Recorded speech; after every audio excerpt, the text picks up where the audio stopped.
to get educated on your Second Amendment rights. Welcome to 2 full hours of Gun Owners Radio. Your hosts, Dave Stahl, Joe Germisi, and Michael Schwartz will teach you about firearms, self-defense, and the laws that affect your rights to keep and bear arms. Visit gunownersradio.com with questions to learn how to become a sponsor of Gun Owners Radio and get involved. Together, we will win. Now here's your hosts, Dave Stahl, Joe Germisi, and Michael Schwartz on The Answer San Diego. All right, folks, welcome. This is Gun Owners Radio, FM 96.1, AM 1170. The Answer. Hey, happy 4th of July from the Gun Owners Radio family. We couldn't be more proud, but we're also very proud to have John Dillon and the Dillon Law Group as a show sponsor. And did you know Dillon Law is one of the attorneys on the Miller versus Bonta. I don't know why I can't say that case. Bantha, if you're a Star Wars fan. We know why. And if you have legal matters that involve firearms, then you need to call attorney John Dillon. And if you have questions about red flag laws, gun registration, gun transportation, or maybe you need to know that your guns are California compliant, call our trusted firearms attorney, John Dillon. John Dillon specializes in California gun laws. 760-642-7150, 760-642-7150, or you can visit his website at DillonLawGP.com. And if you're tuning in to YouTube live stream today, go to youtube.com/gunownersradio. You'll see the whole crowd. Hit that like button and subscribe and tell all your friends. So, boy, we got some topics and people, and we got a full house. It's a full house on Kick Britain's Butt Day. Is that what that Every is? year we celebrate. Yeah. I like that. Yeah, right? Yeah, it works Let's for me. go around the room. Let's start over here. Of course, Dave Stahl. We all know Dave. Where are you, Patrick? Patrick Lopez. And who do you represent? I am with APAGOA. That's right. We got a really cool announcement coming up. We're going to have breaking news. Coming up. Got Joe. How you doing, man? Couldn't be better. Happy Independence Day. Happy Independence Day. And then sitting next to you is Amy Dillon. Get a little closer. Pull that mic towards It's it. Amy Dillon. Amy Dillon, the one and only. Glad to be here. There you go. No relation to John. No. Okay. Just double checking. And then who are you? Squeaky. Yeah, I'm Squeaky. I'm Melissa. Yeah. I've heard of you. Gear review girl. Gear review girl, Melissa. Yeah. I like it. And we have the Marine Corps represented, right? Yes, that's right. The Marine Corps. There we go. You were what'd you do for the Marine Corps? I was a Marine Corps drill instructor, actually. Yes, you were. And then of course we have the Navy right next to you. That's true. A steely-eyed killer of the deep. That's right. And then the Army, right? Weren't you Army? United States Army. So- RA198323666. Sir. Wow. Wow. So we're missing the Air Force, but I guess we got Army and they were Army Air Corps, so that's close enough. That's close enough. That's close. Actually, we got something kind of close. We have my nephew. We're going to start up. We're doing things a little out of order. Usually we put Stump My Nephew at the last segment, but we're going to do it right up front because it's 4th of July. We'll explain why. And he wants to go see the fireworks. Well, it's even better than that. Sam, are you there? Yeah, how are you guys? Good, man. So you're actually going to go see the fireworks from an airplane, right? Yeah, that's correct. As some of you may know, in the listening audience, I am a licensed pilot. So I will be flying at 3,000 feet around our local minor league ballpark where they do fireworks on Independence Day. There you go. Wow. So we kind of have an Air Force representative. Sam, what do you fly? Or do you belong to a I fly club? a Piper Cherokee. Piper Cherokee? Okay. Yeah, a little 4-place trainer. Yeah. No, those are really cool. Yeah, Sam, I'm coming to you. I'm coming to your place, and you're going to fly me around in an airplane next right. 4th of July. She wants to jump out. So yeah, when most of us were learning how to drive a car, Sam was learning how to fly a plane. You've been a licensed pilot since you were 17? Yeah. Dude, Sam's a stud. He never talks about himself. I know. Sam is a stud. He's an airplane pilot. He was an Eagle Scout. He knows everything there is to know about guns. This guy's a stud. Yeah, no, absolutely. That's so awesome. if you're a single lady in the Virginia area, preferably under the age of 40. 40's good. What's wrong with 40? Nothing. But he's 21. Hey, he's your uncle. Don't yell at us. But Sam is a fantastic pilot. His father is a pilot, but was a pilot in the Air Force, and his grandfather was There's your Air Force. There you go. His grandfather was a war hero he was a U.S. pilot in World War II, and he was a war hero for Israel. So it's in his blood. Yeah. So, Sam, not that it really fits, but I've been up in 5 B-17s because that's awesome. That's my plane of choice. What's a B-17, Sam? It's a 4-engined heavy bomber from the Second World War. Absolutely. Yeah, of course it is. And it's an amazing. Have you ever been up in one? I have not. You have to. Put it on your bucket list. You have to do it. So you're going to be in this Cherokee. You're going to be looking at the fireworks. You're going to be kind of looking down on the fireworks and looking off to the side. You're going to be equal with the explosions, right? Isn't that the deal? Yeah, pretty much. But you, as much fun as that is to talk about, you didn't bring me on to talk about flying. You brought me on to answer questions. Get on with it. He's all nonchalant. Well, he's got to get out to the airbase. In 3 hours, I'm going to be like floating in someone's pool, drinking some iced tea. He's going to be flying a plane and looking at fireworks. He's like, whatever. All right. So all right, who's asking the question? Melissa? You want to ask the question? Sure. This comes from he needs to give it to her. One of our favorite listeners, too, by the way. Hi, Sam. So, hi, how are you? Good. So this question comes from Dr. Exotic from YouTube.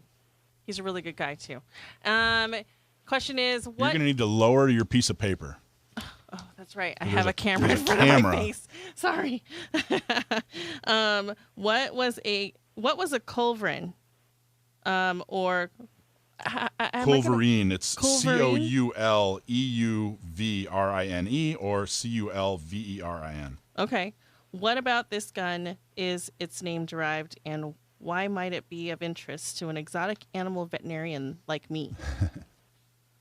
First of all, it's cool that you're pulling questions from the YouTube listeners. That's really nice. That you're getting sort of a following there.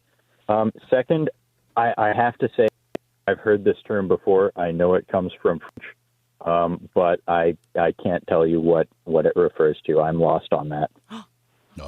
Looks like you got me there. Looks like Jeff gets a. Did we finally Exotic. stump Sounds him? like a stump.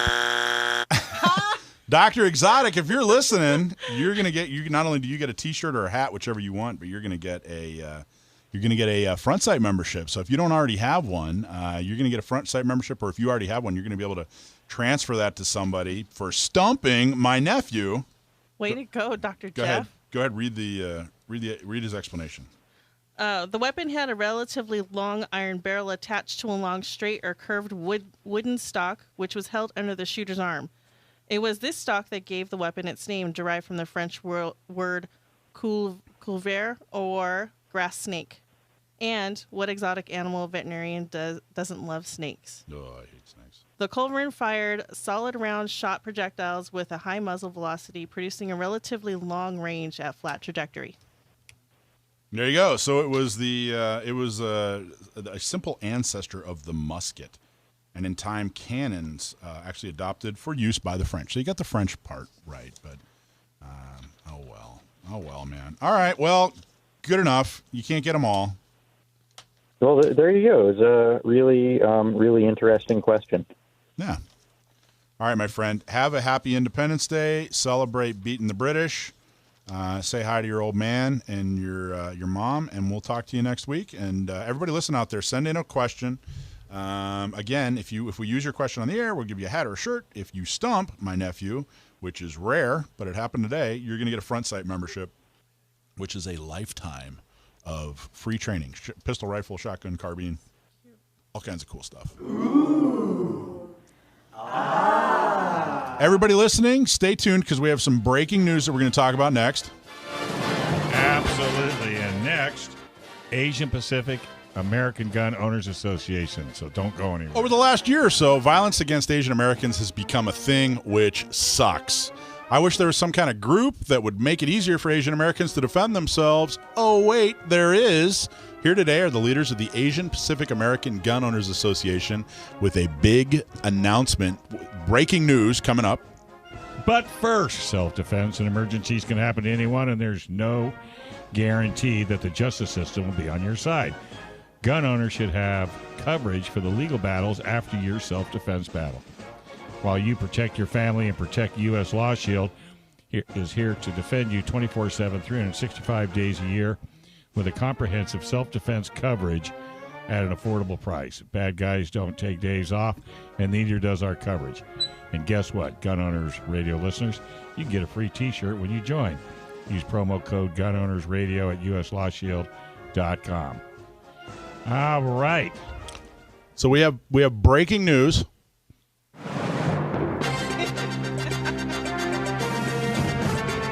So the Asian Pacific American Gun Owners Association has chosen Gun Owners Radio to announce their formation, and we have their board members here, including Chris Cheng on the line. Chris, you there? Yes. Hey, good afternoon, and happy 4th of July. Happy 4th of July. And we also already introduced Amy. Amy Dillon's here, board member. Hi, everyone. Amy Dillon here. And our own Melissa Lee, who everybody knows and loves.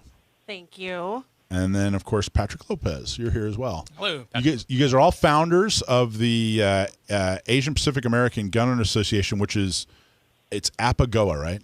APAGOA. Okay, APAGOA. What we're trying to use. Somebody told me it was APAGOA. In any case. I wonder who. Yeah, that's me. Like, I'm lazy and I don't want to say APAGOA. And he scolds me every time, and that's why he says, "I wonder who told you that." The Asian Pacific American Gun Association, of course, Chris Cheng, who everybody knows and loves.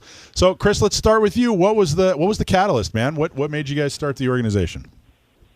Well, since I jumped into Second Amendment advocacy 10 years ago, I've always been sort of waiting for a moment like this where we have the right leaders stepping up in the community.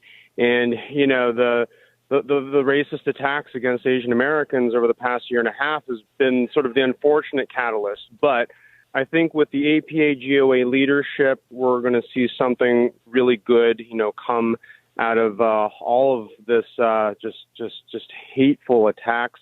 But we are really excited to form APAGOA and really focus on 3 pillars of safety, education, and community. That's awesome. Let's talk about community. What's the plan? How do you organize the community, or how do you reach out to the community, or how do you build a community? How do you build an Asian Pacific American gun community in California? Yeah, I mean, it's not just in California. This is definitely nationwide. And, I think at its very base, we want to create physical spaces, events, right, for Asian Americans and for allies as well. You don't have to be Asian American to join APAGOA.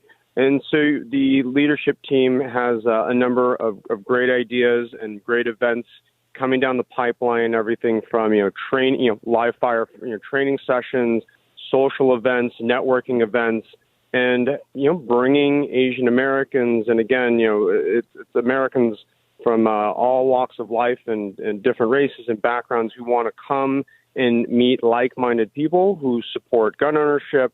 And, so I don't want to let too much of the details out so I can let the leadership, talk more about it. But I'm really honored to be on the board, and I'm an official advisor for the group, and it's just going to be a really, really great time seeing APAGOA start up in 2021 here.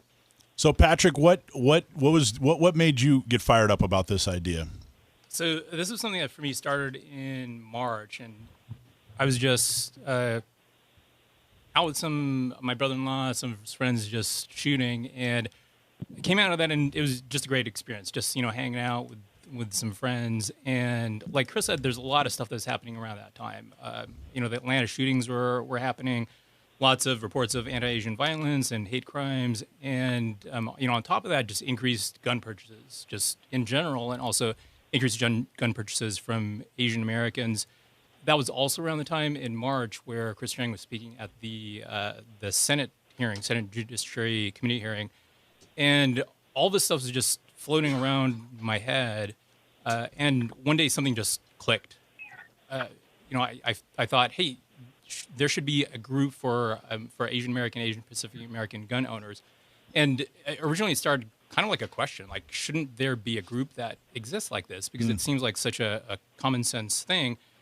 And just some group where we just had others like like my brother-in-law and his friends to just hang out with.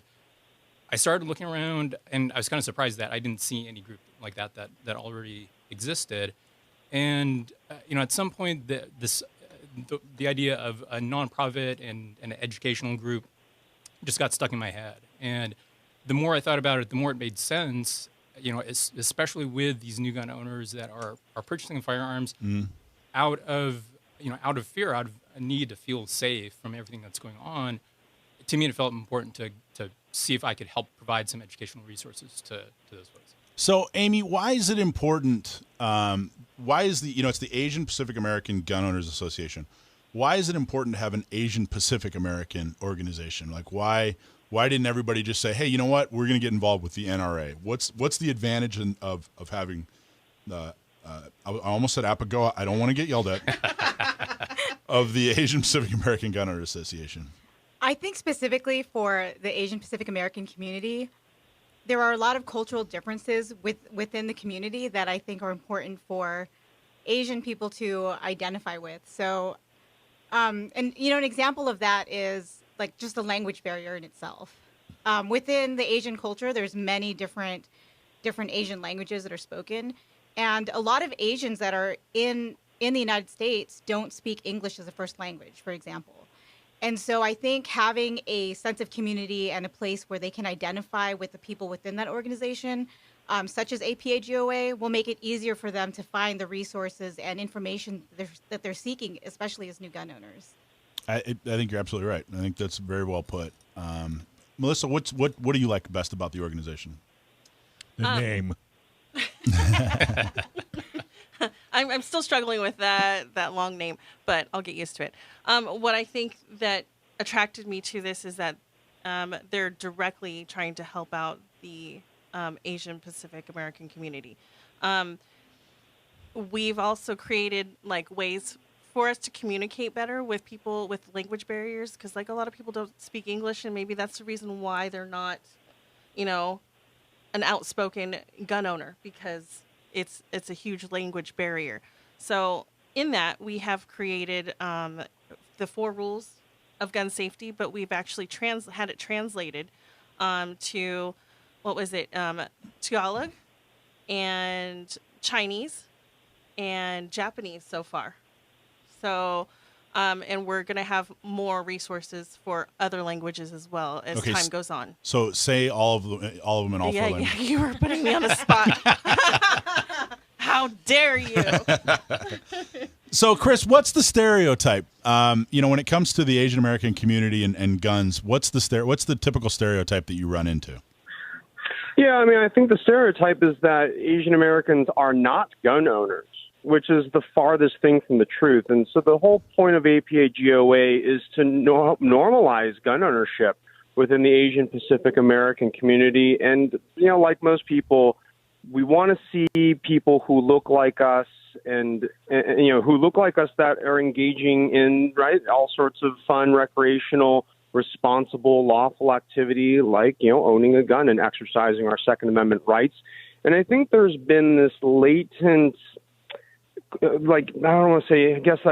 latent interest in firearm ownership within the Asian Pacific American community that I think we're really starting to see it take off, especially over the past year and a half or two. And so, again, APAGOA, we want to be that sort of central place where Asian Americans can come and, train, build the community, ask all those great questions about, what caliber is best, 9 or 45, and what holster should I get for my pistol. And so I've got to take off. I'm actually at a 4th of July parade here with my family. Sure. But I just wanted to say that I'm really proud and honored to be working alongside the APAGOA leadership. And 2021's already been a great year, and the team has a lot of exciting things to come. Well, we appreciate you coming on. We're going to continue talking about this, but thanks for calling in. Thanks for being a friend of the show, Chris, and go celebrate beating up on the British. I think it's important. Yeah. Thanks for having me on today, and happy Independence Day, everybody. Yeah. So, Patrick, what's the first big thing you guys are going to do? So the 4 rules translated, that was actually one of our big things. Like we talked about, having some of these translations, something to help break that language barrier is something that does differentiate us from some of the other groups that are out there. One of the other things, that we're talking about is this focus on safety education and community. So we have a lot of ideas for these different programs. So safety programs to promote safe and responsible storage and usage of firearms. With our education programs, we're again focused on these translated educational and training resources. And then Chris talked a little bit about our community programs, where we'll create opportunities for members and supporters to engage with each other. Melissa, I know you had something specific that you wanted to talk about that was coming up. I don't know if you wanted to break that news now. Let's see. So Breaking. Wait, we have breaking news. More breaking news. All right, there you go. Now. Okay. Now I can start. So the APAGOA team will be attending the NRA annual meeting in Houston, September 3rd through the 5th. And Hey, that is awesome. Yeah. That's cool. And then we are planning to host a training event so people can learn how to use their gun safely in the Bay Area. The date it's going to be free to the community, completely free, and we have some amazing trainers from the Bay Area, including Amy is going to be there. Chris Cheng is actually going to be training as well. It's going to be in the Bay Area, and we do not have a time or date yet. It's going to be set. So, if you would like to participate in this Bay Area free firearms training, please go to our website, apagoa.org, and sign up for our emails to keep yourself posted. All right, that music either was for you or it means it's a break. So I'm going to assume it's a break. It's a break. Well, I didn't know if you got Brendan to set you up with music, but next no, that can't be right. Is that right? We're gonna keep going. We got a whole lot more to talk about. Shakey Dave. Who's who? I got 4:30. Shakey Dave at the bottom. Shakey Dave. What are you talking about? I don't know. I've got a completely different itinerary. Not you, Dave. Okay, so up next, we're going to commercial, and then we're going to come back and we're going to talk a lot more about the Asian Pacific American Gun Owners Optics, accurate, affordable, guaranteed sporting optics that go the distance. Backed by customer service that goes that extra mile. Great guys, great products, and a great company that is making optics affordable. On top of quality optics, they pay close attention to the customer experience. And did you know their scopes come with mounts, so you don't have to worry about finding one that fits? We are so excited to have them as an official partner of the show. Ask for them at your local gun store or find them online at blackhoundoptics.com. And continuing from our last segment, we've got Amy Dillon, Patrick Lopez, and Melissa Lee talking about the Asia Pacific American gun owners. Chris said something interesting. He said that just now. He said that you wanted to put together an organization where people could learn from people who looked like them, and that's something that was that I really kind of connected with recently. And I don't know if this is a dumb story or not, but it wasn't something I could relate to. I kind of thought, well, why does that matter? Why does it matter if someone looks like me or whatever, And when you're as handsome as I am, it's hard for anyone to, you know what I mean? So, but the reality is, I kind of get it. I was thinking about it the other day. I was really into boxing in the 90s when I was in high school. I was really into it, and the 90s was the heyday of boxing. I mean, there were a ton. Looking back, there were a ton of really great guys: Mike Tyson and Lennox Lewis, and all these really great guys. You know who my favorite boxer was? Not Rocky. I mean real life, Melissa. My favorite boxer. Any guesses? Muhammad Ali. Tommy Morrison. Why was Tommy Morrison my favorite boxer? Why? Because he was a white guy. And I didn't really realize it. But looking at Tom, I was like, hey, this is someone I can relate to. This is someone, if he did it, I could probably do it. Not that I didn't like Tyson. I thought that guy was he'll bite you. He was amazing. He was amazing boxer, still is. And Tommy Morrison, by the way, went way downhill. But I get it. I understand that. That makes a lot of sense. Tell Amy, you're nodding your head. Talk a little bit more about that. The idea of a group where people just simply look more like you do. Well, I just think that, just from a personal story, I remember seeing, because I've been in the firearms industry for about 10 years now, and I never felt the need to find someone that looked like me. So it never crossed my mind to form or to look for an Asian, a specific Asian Pacific American group. But now that I'm in it, and now that it's been, especially with the last year, hearing and seeing a lot of violence in the media against Asian Americans, I remember seeing a story about a man who his face was slashed for no reason, aside from the way he looked, in a New York subway. And I remember telling my fiance when I was reading the story, like, this man looks like my uncle. And it just made me think about my family and, like, my mom, for example, who doesn't own a gun, doesn't carry, but where would she go and feel comfortable learning about firearm safety? Yeah. So it's those instances, and especially the last couple incidents where we've seen elder Americans who happen to be Asian Pacific American. I thought about where would a person who wouldn't have the same channels that they think is available to them, where would they go to seek the resources? Right. So, it's just a connection. Exactly. The connection. And connection is, everything we do is formed with connections. Yeah. Yep. Yeah, exactly. I mean, it's not like I didn't like, because it's just that was a connection. Hey, you know what? There's something that Tommy Morrison and I have in common. You can identify with that that person. I mean, my favorite football player was Lawrence Taylor, which, by the way, I'm starting to see a trend with some of my favorite sports players. They all took a huge nosedive. My favorite boxer is Manny Pacquiao, and it's because he's Filipino. Yeah. Nothing wrong with that. Now, so you were in the Marine Corps. Yes. Did you ever train with any foreign militaries? Oh, yeah, we did all the time. So one thing I've noticed is you guys are promoting the 4 universal rules, which is great. I think it's a very American thing. I've noticed that even foreign trained people, those 4 universal rules aren't really all that universal. They're more like 4 American rules. The foreign, people that have been in foreign militaries, they don't know those rules, and they are nowhere near as safe. Well, it's, American culture. We're the only country in the world where its citizens have the right to keep and bear arms, and so I think that plays a huge, role in the messaging when it comes to firearm safety and ownership.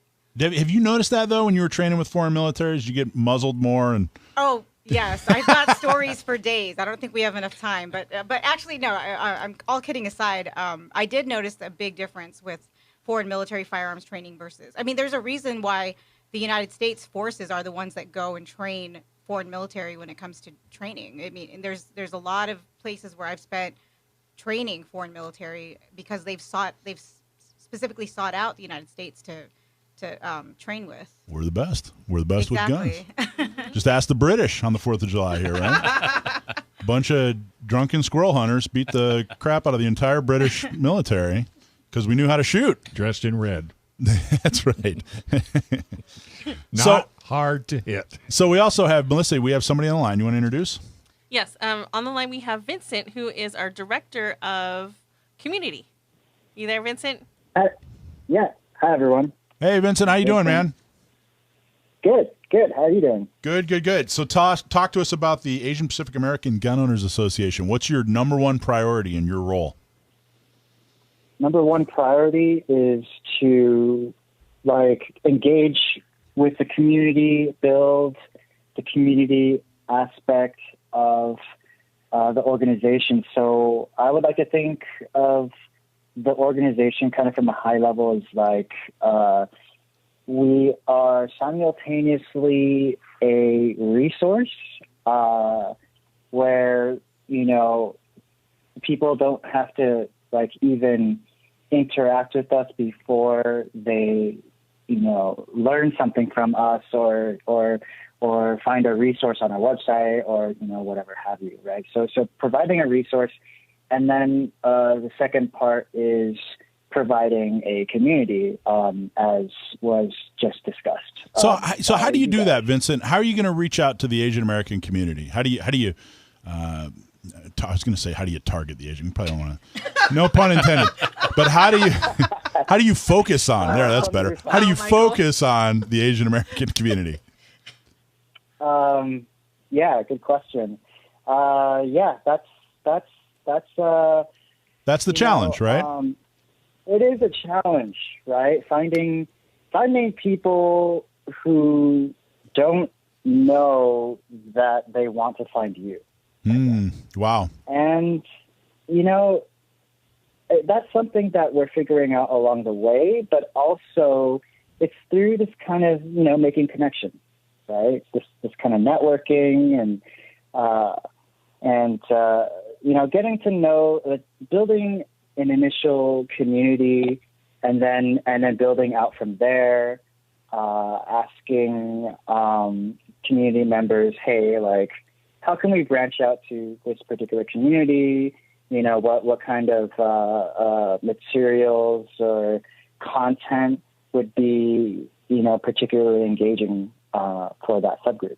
Right? Yeah. And, hey, sorry, this is Patrick. So, you know, the Asian community is diverse, like we talked about, and reaching out to them is something that we're trying to do with events like this. You know, being somewhere where you know, we're getting media attention, reaching out to our networks.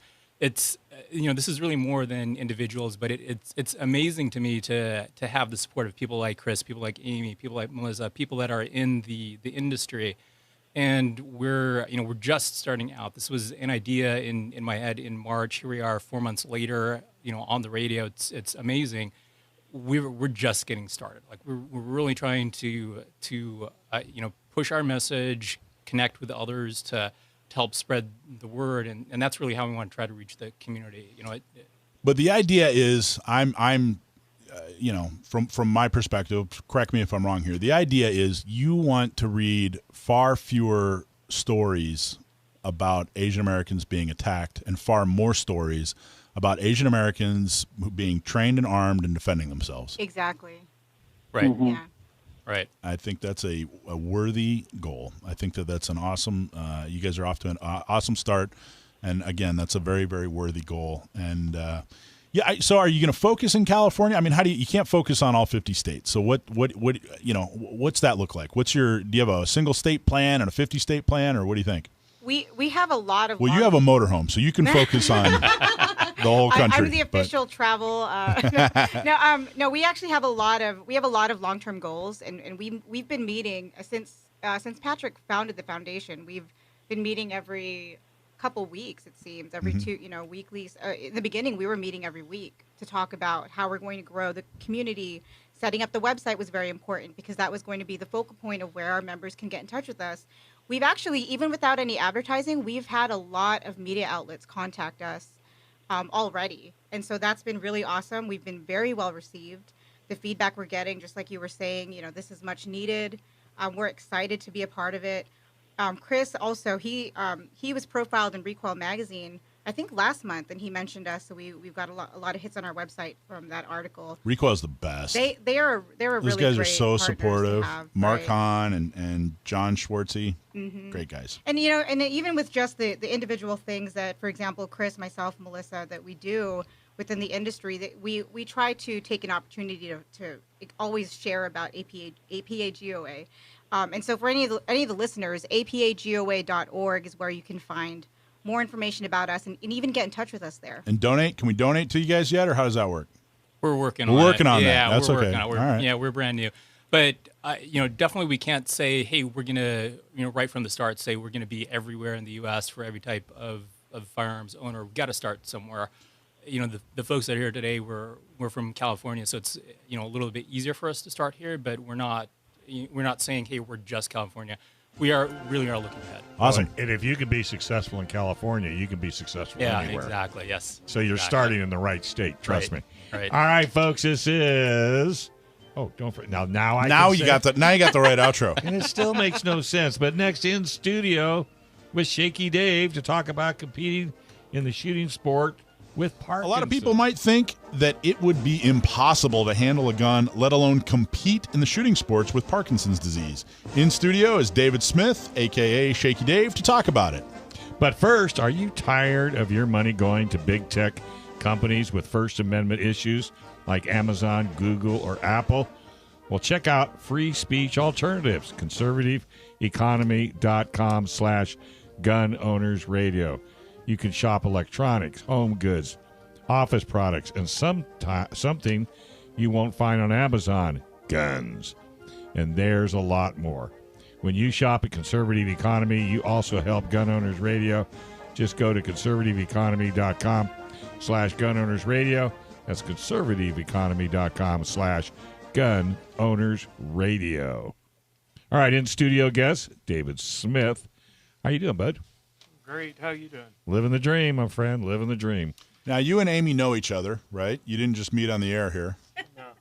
How do you guys know each other? That's my fiance. We've been together a couple of years. Congratulations. Congratulations. Okay, now when you do talk, just turn towards the mic. There you go. So, okay, so don't look at him. He's not worth looking at. You don't want to look at me. Yeah, there you go. I have a face for radio. Yes, he does. So you guys are both competitive shooters. Yes. And we were just talking about how you guys travel all over and do 3-gun, different competitions. Correct. So talk to us about Parkinson's. What exactly is Parkinson's? Well, Parkinson's is a degenerative disease of the brain. Just lack of dopamine is what it is, and so through the lack of dopamine, too little dopamine you shake, and too much cause a little bit other issues. So there's a fine balance between the two, and so that hence your nickname Shakey Dave. yes, I'm the shakiest guy you'll ever meet. So, not unstable. And the Parkinson Institute, they're working feverishly to try to rectify this issue because, from what I understand, it doesn't have anything to do with your mental cognitivity. I can't even say the word. I mean, you can still function through life. I mean, heck, you can shoot, for goodness sake. You can hold jobs, but I think the shakiness is what kind of makes people feel uncomfortable. Well, the Parkinson's is known as the shaky disease, but it has so much more, internal things Sure. and things going on that, nobody, it's famous for being a shaky disease of the elderly. But, I got it when I was 38, I believe.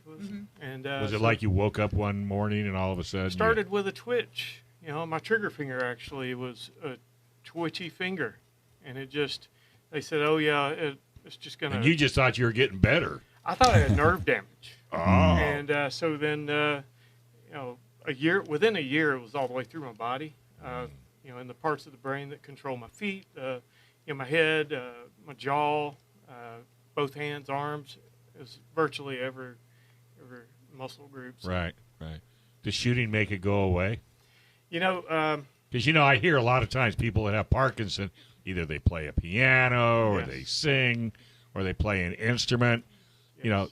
It seems to like it's a concentration thing and it just kind of makes it all go away. Right. It was the focus of that, but it's also, I believed that it was, and I still believe that the dopamine raise after a shooting or handling something you're familiar with or maybe you like or enjoy, that dopamine dump is the natural dopamine that you can't get out of a bottle. Right. Yeah. So that's. So the only time you get what we would call a normal dose is when you're doing something like music or shooting or whatever the case may be. Right. And all the other therapies that I tried was not really working. Yeah. So the only thing I had left was, shooting. Yeah. So that's. Because they don't even know. After all these years of people dealing with Parkinson, because correct me if I'm wrong, it doesn't affect everybody the same way. No, we're all like, just like snowflakes as far as they. I knew you were going to say that. I knew you were going to say that. But yeah, that's what they all say. So. Yeah. But everybody's different, and I've been around enough Parkinson's people to see what they go through and what I go through. And it's so being Shaky different. Dave, you're probably a pretty good shot, is what you're kind of telling me on the side here. Well, we're not going to brag. I just shoot. That's what I do. I'm a trigger Okay. puller, and I love it. Take a trophy home every once in a while. No big deal. It's just shooting in general. It's me against myself, and against the Parkinsons. Yeah. And I'm trying to beat it as much as it's trying to beat me. So. Yeah. Do you guys compete against each other? Is it competitive when you guys? We're both really competitive, so. As she pushes him away. I know. From the She's mic. like, Let me move out of the way. she's like, it's not really a competition, Mike. It's Look, she just took the mic away from him. No, I'll handle this. Sometimes I try not to speak for Dave, but I know we've talked about this, and he's okay with me jumping in. We've been together about 2.5 years now, and I didn't know anything about Parkinson's when I first met Dave, and so I've really had to learn, do the research myself and learn a lot. And a lot of people think that with Parkinson's, it's a physical disease, but it's neurological. Mm-hmm. And everything Dave said is true. But he's being really humble. He actually went to Sweden. When was it? 2 years ago he competed for the USPSA at the World Rifle Match in 2019. Was it? Yeah, I think so. I mean, he's a great ambassador for the you sport. knew he was humble. You could tell he was humble. Yeah, he's amazing. I mean, he's not giving himself enough credit, but he's a great shot, and he obviously is doing this with with a handicap, and he doesn't ever ask to be in a handicap or in a disabled division, if you will. He competes with regular able-bodied shooters, and he can hold his own. But I can tell you, Dave, you need to be more outspoken for the Parkinson community, because until they see something that you're doing, they're lost. They just don't think they can do anything. And that is our me and Amy, our passion with the Parkinson's community and other neurological conditions. Right. With shooting. I was homebound at one time, and I'm always telling, I'm just a few steps away from being back there. Having bad days is more common as you go through this disease, but getting out and doing something, that's empowering in itself. Exactly. And so showing people the tools you can do that with, and expressing how you can. Whether it's a bad day or not, you can still get out there and dry fire in the in your living room, or you can get out and get to the range and do whatever you want. Sound like Joe Germisi. He dry fires more than anything, right? Used to, but we're coming back. Oh, that's because they're letting you. That's why. Is there something? Some special considerations or special things you have to do in order to compete, or do you have to rearrange your firearm or your technique or to accommodate, or how does that work? Well, for me personally, with my condition, I'm just a little slower, and it's more about, look, I'm never going to be on the podium with people that are super fast. So the speed aspect of it all goes out the window when I have my planning, to get ready for a match or get ready for a day of shooting, that doesn't come into play. But other things like I like red dots and optics, and that makes life a little easier. But no assistive devices, for me, except sometimes I have sometimes you might see me in a walker, wheelchair, or scooter, and then sometimes I'm standing on my own. So. When you go to these matches, are there any? Do they discriminate because you have Parkinson, or how? No, really, the community as a whole, as far as shooting in whatever discipline you're shooting in, is very inviting and helpful. That's awesome. And I've had people tie my shoes when I couldn't do that. Help me load mags when I can't really do it. The gun community is the best community. They are. Just the best people in the world, period. We met on the range and at a shooting match, and she never looked at me any different. So I think that's the gun family that we all enjoy. And I got to tell you, we're sitting here talking, and I don't see you any different than anybody else, except that you're really excited to be sitting next to her. That's how I take it. How do you stay motivated?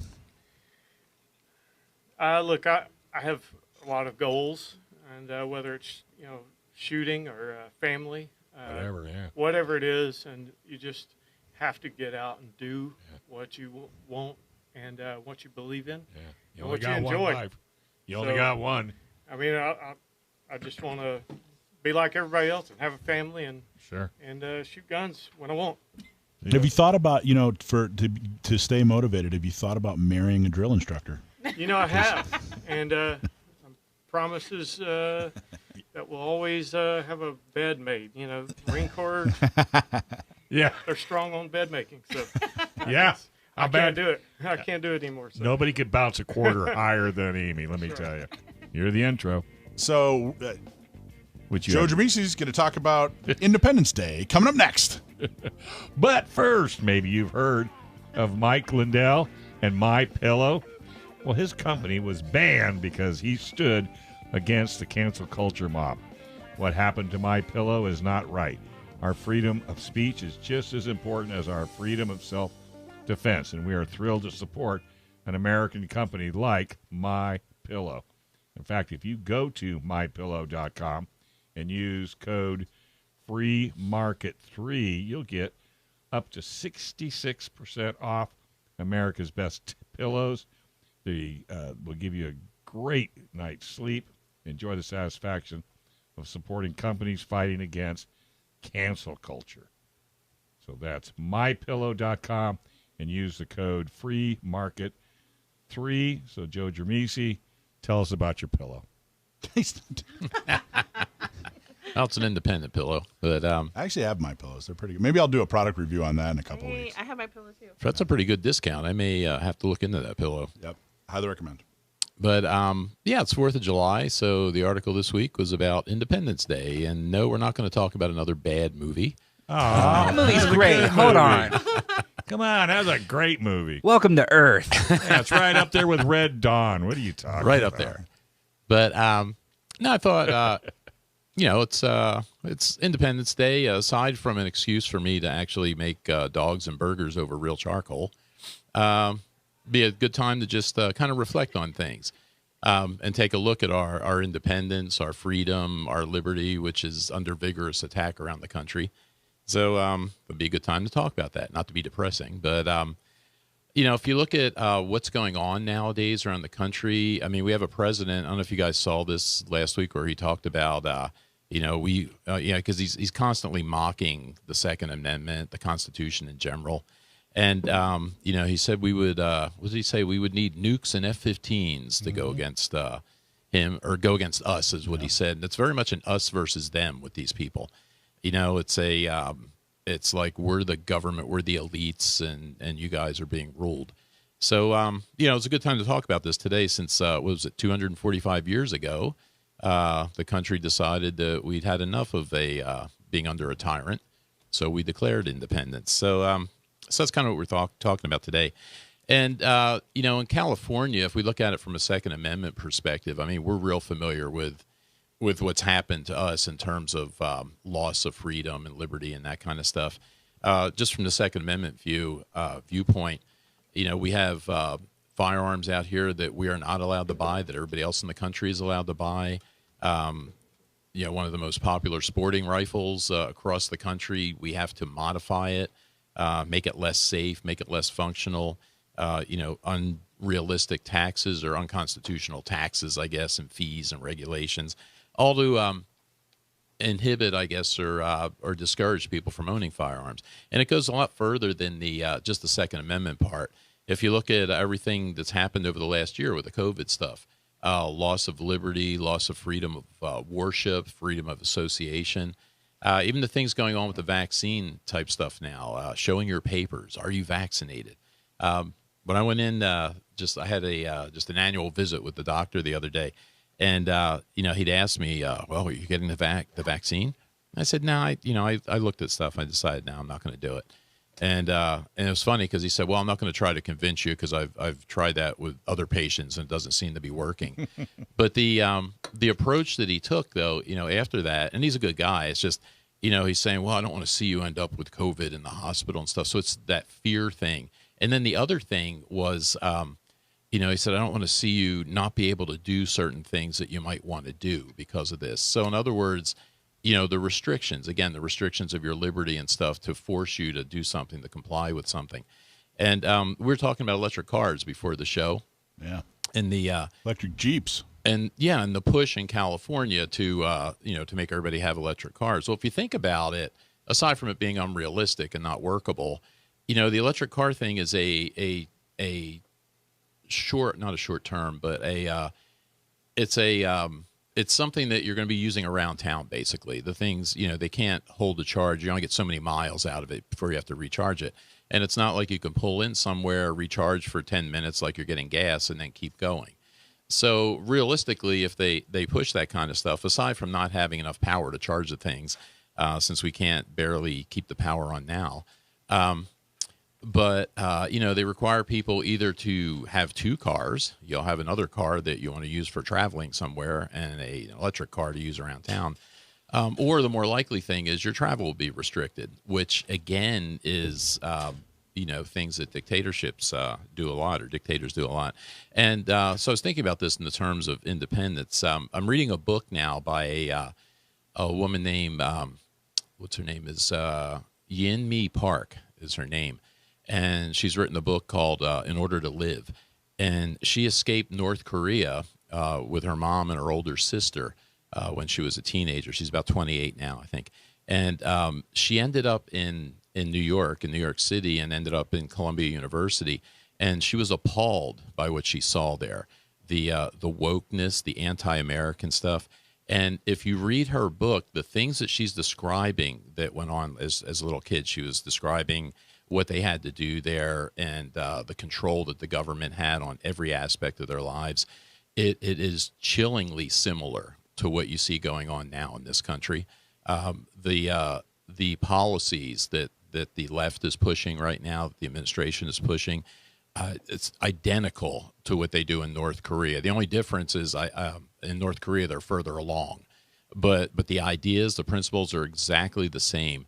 And this is when you look at that kind of stuff, it shouldn't be. I think the way to address this, I guess, is for people to stand up. Really, this needs to be stopped politically. And it's interesting because, the tendency is to say it's a partisan problem, right? It's, we got to elect Republicans and they'll fix it. Well, the Republicans, especially in California, are a disaster. I mean, there's no plan.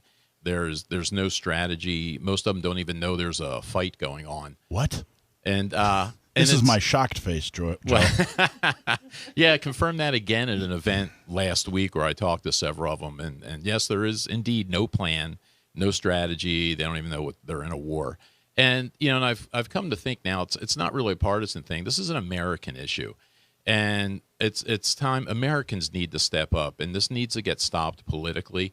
And I think if you're of the Republican persuasion, you need to remove these people from office, these swamp Republicans, and you need to replace them with Republicans that care about the country. Same thing on the Democrat side. This is not a partisan thing. If you're a Democrat in nature, then you need to take your party back from these crazy left-wing extremists and, elect responsible Democrats. We had with the recall election that's going on or coming up, they had over 500,000, I think, Democrats sign that recall petition. So it should not be a partisan thing. It should be an American thing. But I think if people don't stand up and, put the brakes on this thing, we're going to be in real trouble in the country.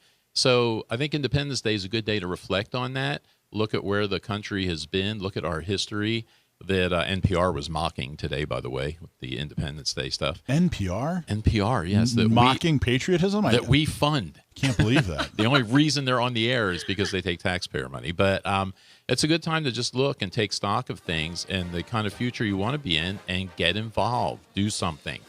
Be part of the future that you want in the country. So that's what the article's about. So if people want to read it, where do they find it? It's exclusively on the San Diego County Gun Owners website, sdcgo.org. /blog. All right. Thanks, Joe. That was great. Can't wait to read it. Hey, don't go anywhere, folks. Melissa Lee's lined up next. Another great company, ZMax Lube review. Hey, Joe, what do you call humor without lube? I don't know, Michael. What do you call humor without lube? Dry. Oh my gosh! Seriously? Is that a dad joke? Dad joke. That's a dad joke. Rich is over there taking a victory lap. You're being deported. That's you, Dave. Oh, I was PRMI Mortgage. I was shocked. PRMI He's still laughing. Mortgage. He's still laughing so hard. Oh, it was a ripper. PrimeRes.com/Alpine. Are you in the military looking for help for a VA loan? Well, if you're looking to buy or refi, or if you're considering a reverse mortgage, call our local mortgage guy that you can trust. Call Chris Wiley at PRMI Mortgage. For nearly 25 years, Chris has been helping local San Diegans with all their mortgage needs. Call Chris Wiley at 619-722-1303 or just go to primeres.com/Alpine. There it is. All right, Squeaky. Okay, let me just squeak one last time. There we go. That's me. Old-time radio. Those are my Make knees. it happen. It's the sound my knees make these days. I apologize, everybody. All right. Okay, maybe we need, Maybe we need some lube. But we need some lube on What a there. great segue. Got it Yes. right there. There you go. See, okay, so we can use this ZMax Lube right here. It says quiets and stops squeaks. Perfect. Ed, are you on the line with me? Ed from ZMax. I am on the line with you. Hi, how are you? Oh, we're good. I'm sitting on the back deck because this is the quietest place in the house. I'm trying to make sure my 4-year-old does not escape to come out here. So, tell us more about ZMax. And you originally did not start out with gun cleaner and lube, correct? No, originally ZMax was called the Racers Lube, and it was started in '32 by a company called Linky out of Chicago. It was purchased by Bruton Smith and Sonic Automotive, who also owns ZMax, owns Charlotte Motor Speedway with the Speedway Motorsports Incorporated group. That's where ZMax, my brand, is under that umbrella by Bruton Smith, because he was having issues with used car warranties. And he bought the ZMax, the brand, and changed the name over to ZMax, tweaked it a little bit, but now he's been in business since '94. And the racing products started 3.5 years ago when I came over from Joe Gibbs Racing, where I was at my prior life for the last 15 years. But the gun oil was something that kind of came out of that. We were doing a V-twin motorcycle oil, and we seen with some of the different products we were playing with how it worked so well with carbon. And some of the guys that we were dealing with in the firearm industry were looking for something to help with carbon. And that's kind of how the gun oil came to life out of that. Well, Dave is really into cars. I knew all about ZMax. That's why I couldn't wait to hear this review. Now it makes perfectly good sense. I mean, ZMax has been sponsoring mainly drag racing. Correct. Probably more than any other form of sport. I have ZMax. Correct. I have ZMax in my garage as we speak. Yeah, that's actually where my office is, actually at the tower at the ZMax drag strip here in Concord, North Carolina, which is pretty neat. It's definitely a nice background when you go to our conference room to have meetings. It actually sits on the 4-wide starting line. Yeah, so it's a really neat drop. You're so lucky. I know. I saw the building. I was like, wow, that is so cool. Is the formula the same, or did you adjust it for firearms? For the firearms, yes, the formulation has changed. Okay. Obviously, we added in a full synthetic base oil to it. Gotcha. And then we added in the micro lubricant. We did the bolt lube. The bolt lube is straight on micro lubricant to cut through all the carbon. But to keep the guns lubricated when they're firing, you still needed something else, and that's where the synthetic oil came in to blend it in, find a perfect blend between the two to get it where it worked really well. A lot of the guys in the special forces were starting to use it with their ARs. A lot of the guys are using it actually in their 50 calibers out in the field. Some of the specialists out of Fort Collins were telling me that some of these guys actually soak their bullets in the formula before they go to the range to fire, just because it gives a better directile when it's firing. Oh, yeah. Wow. Well, I only brought this up because if there's any shooters out there, and they're also hot rodders, I don't want them going in and getting there saying, well, I don't have to buy that. I already got it in my garage. Right. Yeah, two different things. Yeah. Now, the stuff off the shelf, that's fantastic for any of your passenger cars. That's the only API product we currently offer in the market right now. That stuff works great for your vehicles. If you're going to add it into your fuel, you're going to add it into your oil, especially the price of gases these days, to extend that time of your life of your fuel out, to drain a couple extra miles per gallon out of there. Right now, even in my personal vehicles, I'm seeing about 3.5 gallons per mile by adding that to my fuel as well as into the oil. And you don't have to do that in between oil changes. You could just go to the gas station, pick up a bottle of it, pour it in, and it carries through. Done. So I was looking on your website about the lube and the cleaner and stuff like that. With the cleaner, it's interesting. It says it soaks into the metal, which I thought was pretty interesting.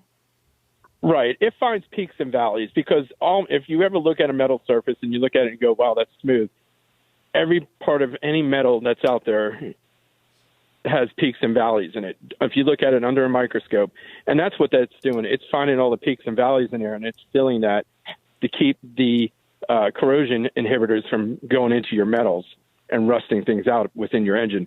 Especially right now with all the ethanol that's in the fuel, it pulls so much moisture in there, and that's what that product's there to do. It's to stop that. Right. And it's a great product. It's got a great reputation. It's got history behind it. Where do people find it?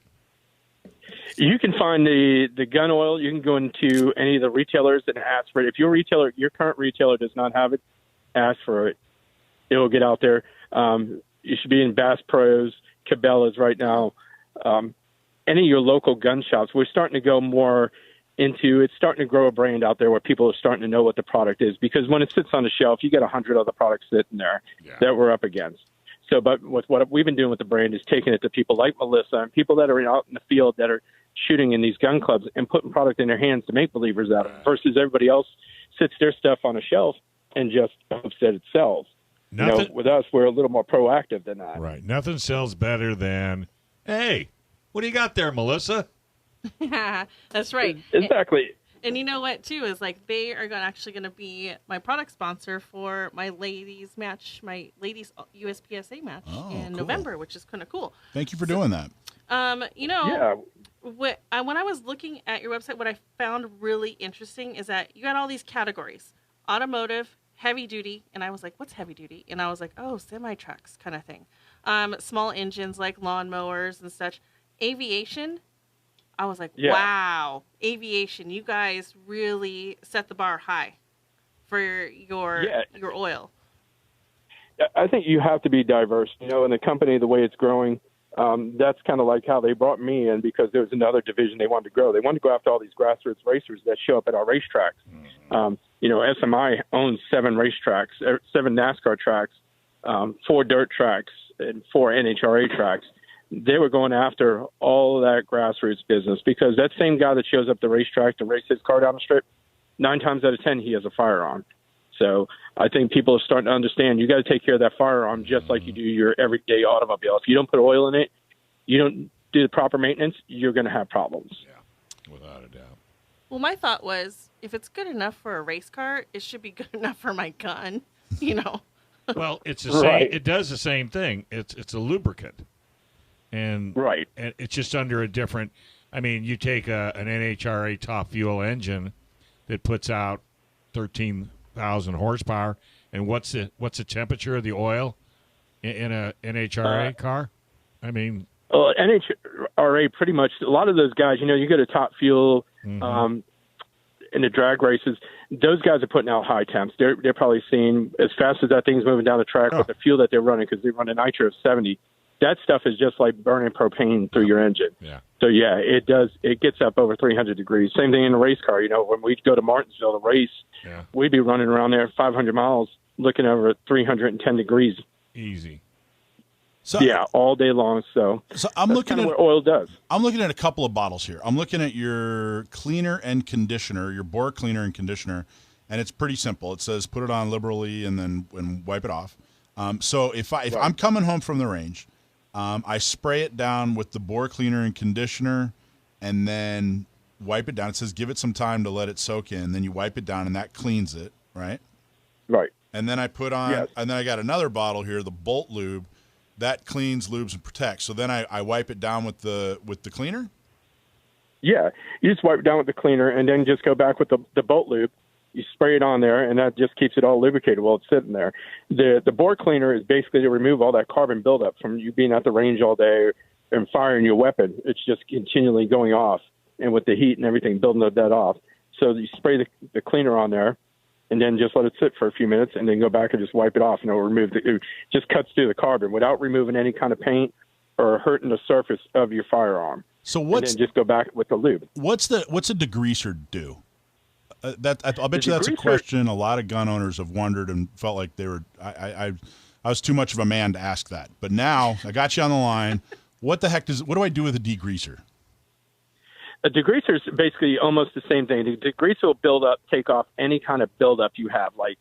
So to go back to the degreaser, that is something like when I was on the road with Joe Gibbs. When we come back after a race, we'd have all that rubber buildup underneath the race car. Spray all that on there. We'd let it sit for 20 minutes, hit it with a pressure washer, and it knocked it all off. Same thing. The degreaser will go at any additional buildup on the outside of your weapon from where you've been firing it all day. Just spray the degreaser on there. Wipe it off. Do I use the degreaser? Remove any kind of buildup. Do I use that once every 6 months, or do I use it after every use? Every time I come home from the range, I use do it after degreaser? every use. Wow. Okay. All right. Yeah. But after every use, just to make sure. But if you don't, and you neglect it, and you realize, oh shoot, I forgot to clean my guns, the degreaser will cut through everything. Everything. Well, let me tell you why I already like this. Number one, it doesn't smell bad. Yeah. Which means my wife will let me clean my guns in the house. That's right. Number two, on the cap, you have a little holder for the little straw. So you can't lose it. So you can't. So WD-40 is notorious. I mean, I don't know how many of those little straws I've lost. And you have a nice, cute little holder for it. I'm in. That's why. All right. So before we cut out, I have a giveaway for a listener. Just sign up on gunownersradio.com and you will get a T-shirt, a hat from ZMax, and you'll get your sample of bore lube and cleaner. And if you want to save 10%, go to ZMax.com. Use code GOR10 to save 10% off. Thank you so much, Ed, for joining us. I appreciate it, and I love your product. Absolutely. Well, I appreciate you guys having us. You guys have a happy and safe 4th. Thanks a lot, Ed. By the way, I do a motorsports show, so I was kind of thrilled to talk to you. Just brightened my whole day. Hey, well, yeah. Just hit me up anytime. You got it, buddy. All right, hey, we're going to take a quick break, but don't go anywhere because it is going to be awesome. So can you tax a constitutional right? The independence-minded city of San Jose thinks so. Stick around. We're going to talk about it. But first, we are so proud to partner with the National Concealed Carry Association as a 10-ring partner. NCCA exists to serve the Second Amendment community by providing a nationwide network of 2A advocates. They offer elite self-defense and concealed carry training from the nation's top instructors, and they provide a rock-bottom price on the best selection of gear and accessories. You can learn a lot more about them at nationalconcealedcarryassociation.net. Hey, so earlier we said on this Kick Britain's Butt Day that we had the Army, the Navy, the Marine Corps, but no Air Force representation. But actually, we do. Chauncey, our one of our producers, was a veteran of the Air Force. It was the Canadian Air Force, but they, kicked the British butt too. They got out of there too. Between us and the English. Hey, what'd you say, Chauncey? You only had 2 airplanes? 2 airplanes. Okay, that's good. That's good. So they're ready. Hey, 2 is a force. That's right. Thank you for your service, Chauncey. All right, so the city of San Jose, which has been notoriously anti-gun for years, their district attorney in particular is extremely anti-gun, and that's up just on the very south tip of the San Francisco Bay. If you're not familiar with where San Jose is, they decided they actually have a whole bunch of new anti-gun laws. Sound like you know the way to San Jose. I know. Nice. You knew that was coming. Yeah, that was awesome. So see, that's the joke we should have. Joke. Yeah, right. That's the one we should have set up. So anyway, San Jose is they actually are coming up with a bunch of really horrible gun laws. And San Jose is a city. It's not it's not a county. It's not a state. It is certainly not the federal government. And that's something that San Diego County gun owners we saw this coming years ago when we started. Hey, these gun laws are going to start happening on the municipal level, and that's exactly what's going on here. This is a Brady organization wish list, and so they did a couple things. One is they need video cameras at gun shops. So if you go in to buy a gun, you're gonna be on camera. Smile, you're on candid camera. And there's a bunch of other proposals. The worst of which, though, is they're going to tax you simply for being a gun owner. So just the act of owning a firearm, they're going to send you a bill and tax you, which is whether you buy anything or not. Well, yeah, no, just owning a firearm, they're going to tax you. If you don't pay that tax, or if you're caught with a firearm that hasn't been taxed successfully, they confiscate it. Is this not how the original Independence Day started? That's why I wanted to talk about it. 245 years later, look right where we are. And the worst part, there's so much bad about this. No matter who you are, whether you're a private rights person, whether you're a gun person, whether you're a tax person, or whether you're just an American. There's so much that's bad about this thing, and they keep telling us, oh no, we're the anti-gun groups, we just want reasonable, common sense gun laws. That's all. We're not trying to take your guns. We're not trying to punish law-abiding citizens. Okay, well, MS-13 isn't going to pay their taxes on their I'm illegal, afraid not. You know what I mean? They're not taxing gangs. The Bloods and the Crips aren't going to be stroking checks and making sure that they pay their gun tax. They're absolutely punishing law-abiding gun owners, and they're absolutely trying to take guns away. It's not even kinda anymore. This is totally legit, and it's really truly. I was on Carl DeMaio's show on Friday, and made the assertion. I wanted to see what you guys thought about this. This is absolutely no different. It is the moral equivalent of, and functionally the same thing as a poll tax.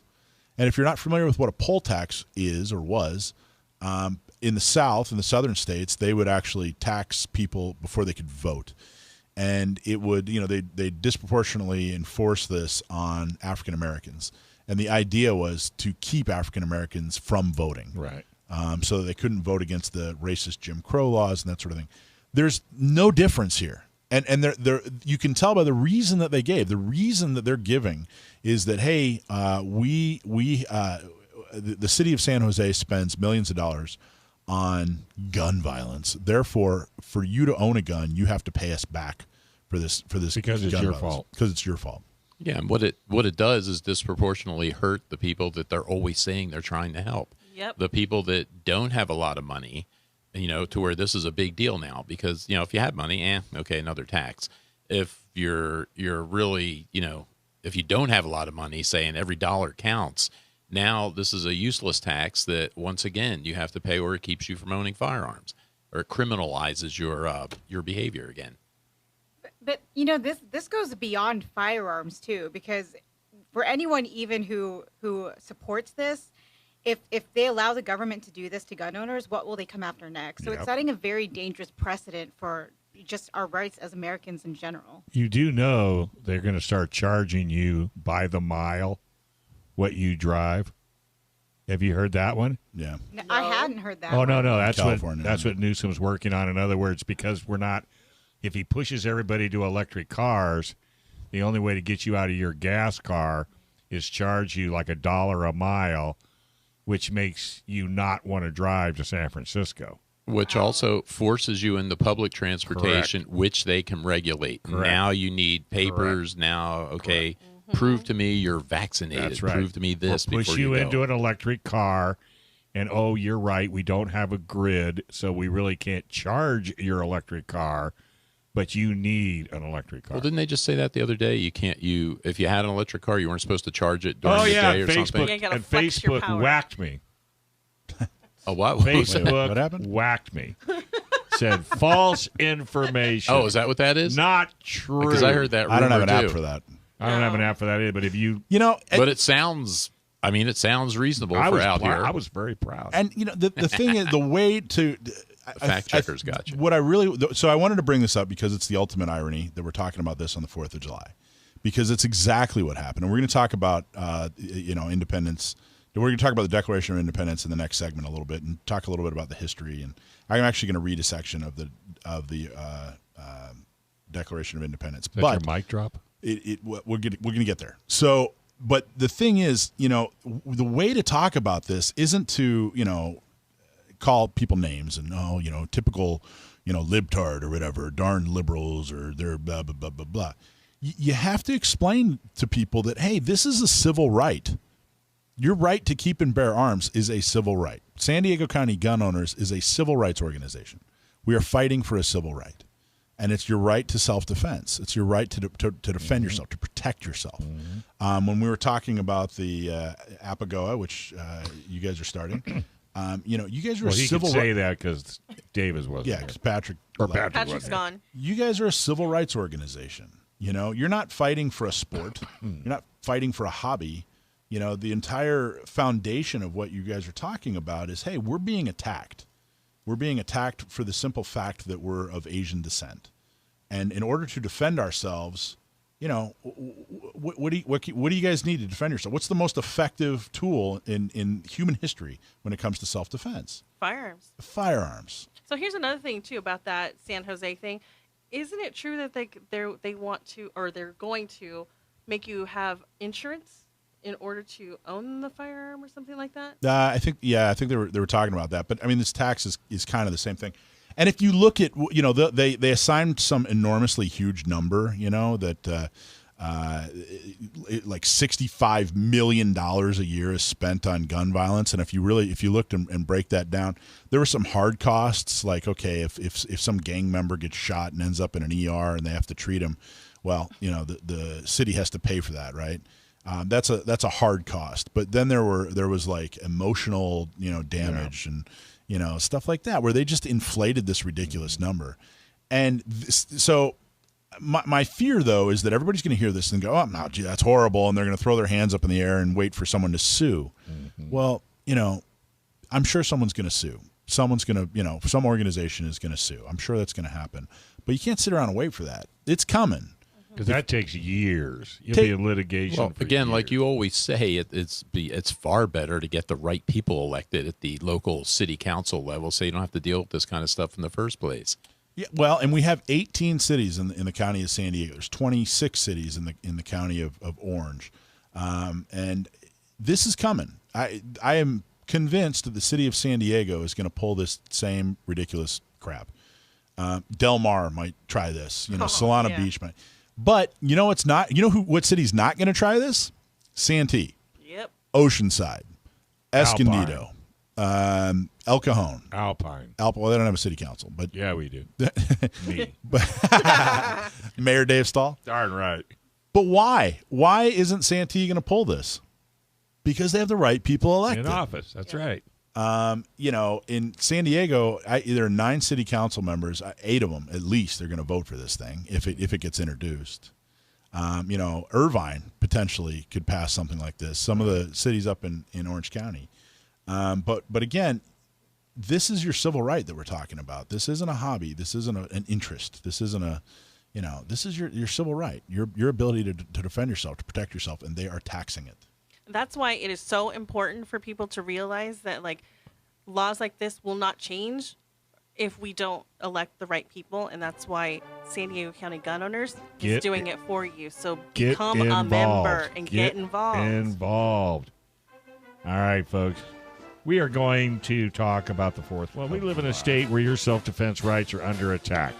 So let us be your voice to help defend and restore the Second Amendment. You need to help us spread the word about the fight. There's 2 easy things you can do. 1, like and subscribe to the show on YouTube, Facebook, Spotify, Instagram, the podcast, or wherever you like to listen to our show. Share the show with as many friends as you can.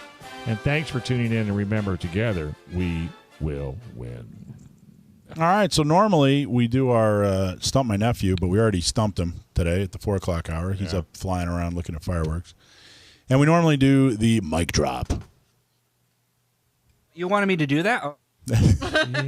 So we normally do the mic drop. Mic drop.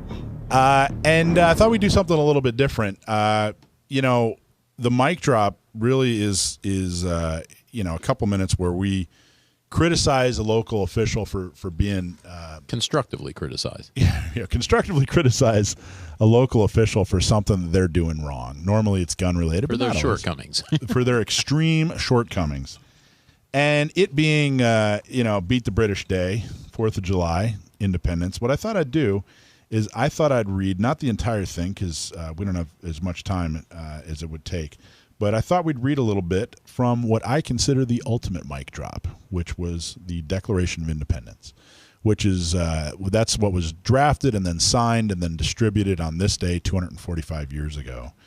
And why it was the ultimate mic drop is that this was the catalyst that kicked it all off, that formed the nation. Okay, a little patriotic music in the background, please. We get a little something going there. Yeah, let's do that. I'm a little patriotic music. Nice and low. Okay, so here we go. And I'll bet you, how many people, when's the last time you guys read the Declaration of Independence? This morning. Before today. I would have been in high school for me. It's actually. been a long time. All right, without further ado. So read slow. The unanimous declaration of the 13 United States of America, when in the course of human events it becomes necessary for one people to dissolve the political bands which have connected them with another, and to assume among the powers of the earth the separate and equal station to which the laws of nature and nature's God entitle them, a decent respect to the opinions of mankind requires that they should declare the causes which impel them to the separation.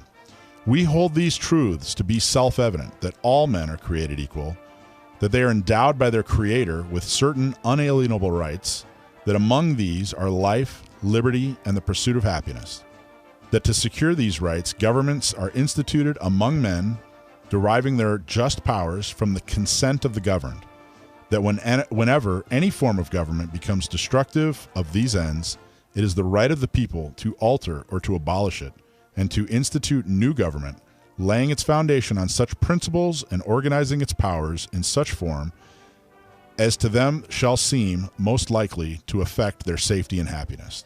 Prudence, indeed, will dictate that governments long established should not be changed for light and transient causes, and accordingly all experience hath shown that mankind are more disposed to suffer while evils are sufferable than to right themselves by abolishing the forms to which they are accustomed.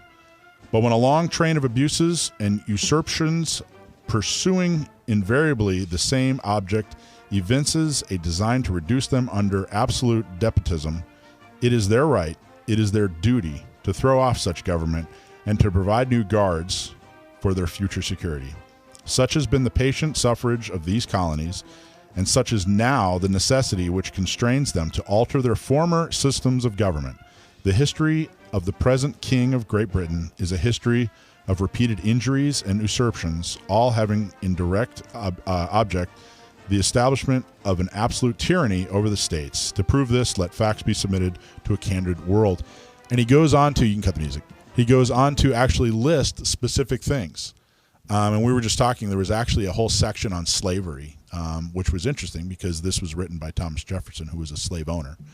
But that was actually voted out by the colonies. They didn't include that because there were a lot of colonies that wanted to continue to own slaves. And that's an unfortunate thing that was eventually corrected through a whole lot of blood, sweat, and tears. But the reality of this thing is these were normal people who had a whole lot to lose. Everything, in fact. The ultimate punishment for their activities was death.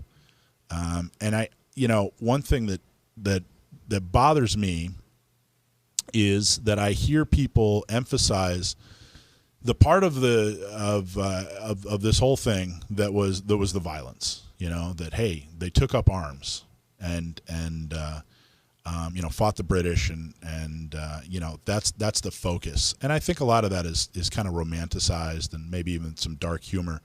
But the reality is this: these were activists. These were people that wrote letters and took action and formed a government and showed up.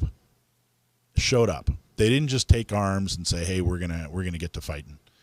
And the Constitution that was written and ratified and that we live under now made sure that the fighting part never had to happen again. That there was the ability to, vote, make decisions, take it to court, so that the violence never had to happen again. And one thing that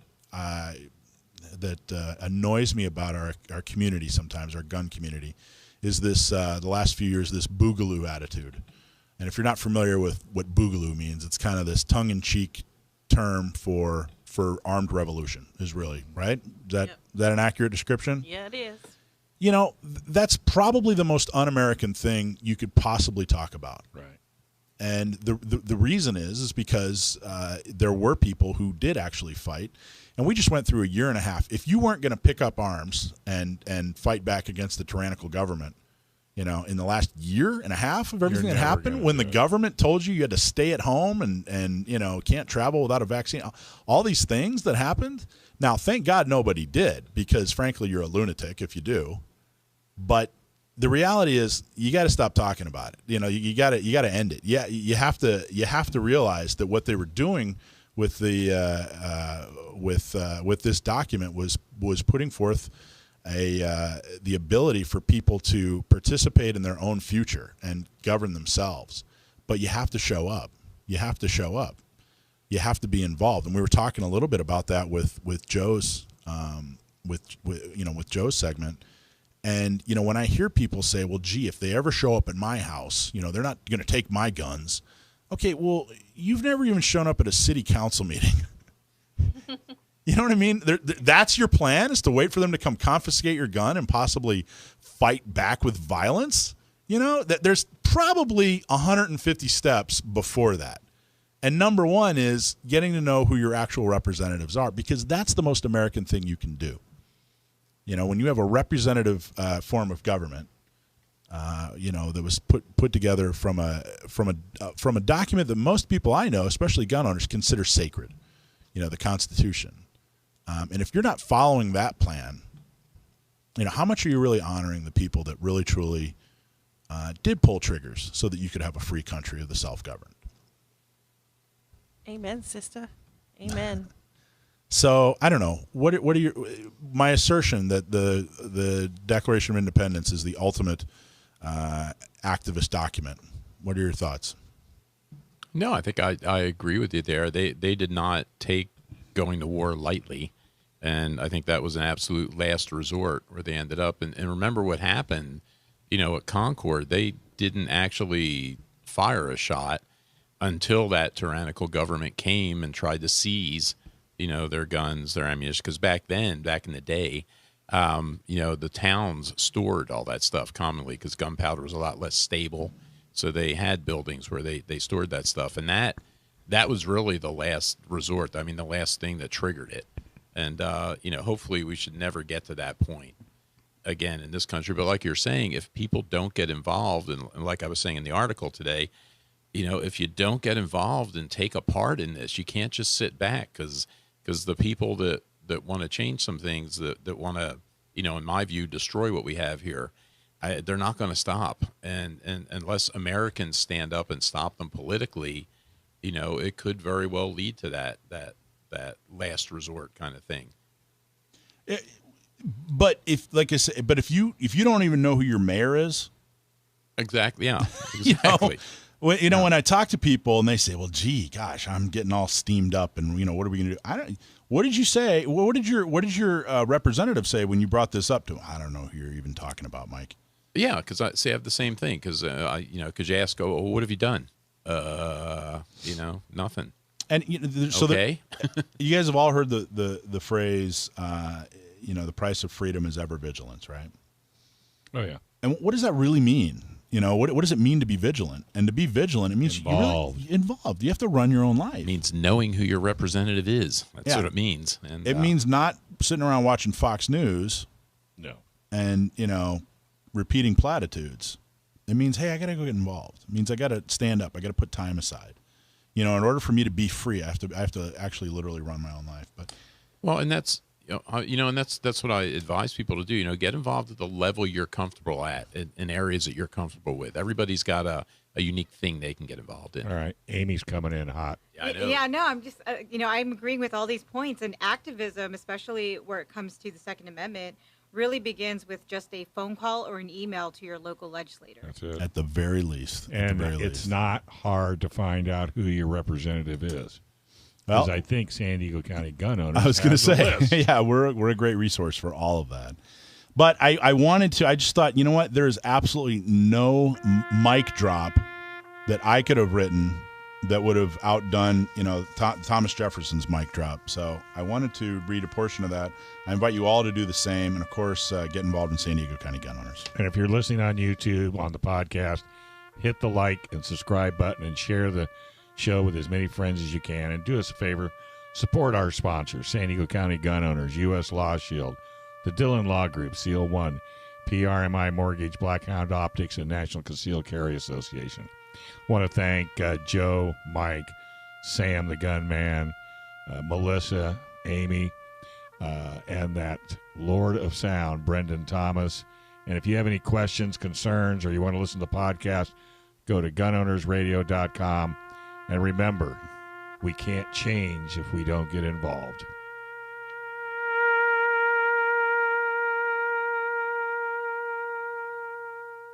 This program is sponsored by Dave Stahl.